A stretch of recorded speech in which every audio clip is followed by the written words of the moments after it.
Welcome to the Banker Lamp. Please enjoy the video. You begin by confirming essentials.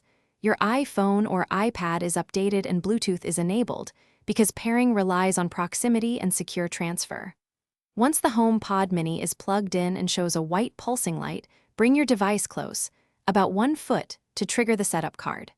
Tap the card and follow the prompts. This transfers Wi-Fi, Apple ID, and preferences automatically. Make sure to choose the correct room and personalize Siri settings so the speaker behaves how you want it to. Once paired, you configure services that determine daily behavior, and the Home app guides you through that process.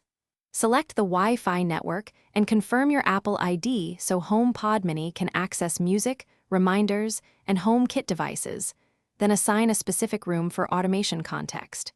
Make sure to enable personal requests and handoff only if you trust household privacy. Next, pick your default music provider and enable voice recognition, so Siri distinguishes household voices for person. You finish by validating functionality. Ask Siri for the time, send audio via AirPlay, and trigger a HomeKit scene to confirm integrations.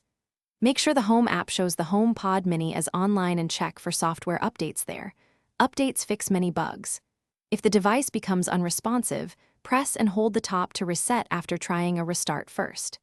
If pairing fails initially, restart both devices, toggle Bluetooth and Wi-Fi, then retry. These steps resolve most connectivity issues. Thanks for watching. If this was helpful, leave a like and consider subscribing. See you next time.